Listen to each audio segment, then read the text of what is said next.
Did you know that the human brain contains over 86 billion neurons, and yet, the nature of consciousness remains one of the greatest unsolved mysteries of our time? The hard problem of consciousness, first introduced by philosopher David Chalmers in 1995, questions why we have subjective experiences at all. Why do we experience the world in the way that we do, rather than just processing information in a more mechanical or computational manner? This problem has sparked a lot of debate in the fields of philosophy and neuroscience, with some arguing that it's impossible to fully understand the nature of consciousness. According to a study published in the journal Science in 2014, the integrated information theory of consciousness, proposed by neuroscientist Giulio Tononi, suggests that consciousness arises from the integrated information generated by the causal interactions within a system. As Christoph Koch, a leading researcher in the field, notes, consciousness is a fundamental aspect of the universe, like space and time. We'll explore this concept further in the next section, where we'll examine the various theories of consciousness and how they attempt to explain the hard problem.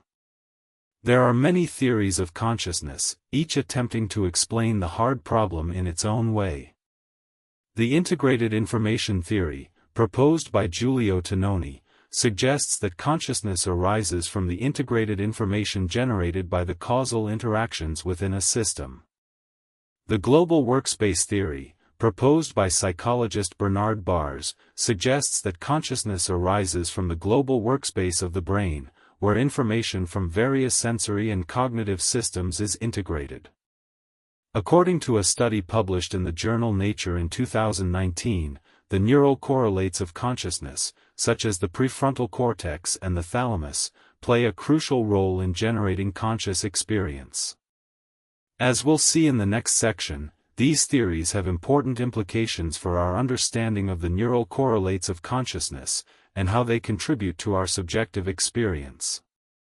The neural correlates of consciousness refer to the specific brain regions and processes that are involved in generating conscious experience. Research has shown that the prefrontal cortex, the thalamus, and the default mode network are all important for consciousness. According to a study published in the journal Neuron in 2018, the neural correlates of consciousness are not fixed, but can vary depending on the specific task or stimulus. For example, the prefrontal cortex is more active when we're engaged in tasks that require attention and executive control, while the default mode network is more active when we're in a state of relaxation or mind wandering. As we'll see in the next section, understanding the neural correlates of consciousness has important implications for our understanding of free will and personal responsibility, and how they relate to conscious experience. The study of consciousness has important implications for our understanding of free will and personal responsibility. If our conscious experience is the result of neural activity in the brain, do we really have control over our actions?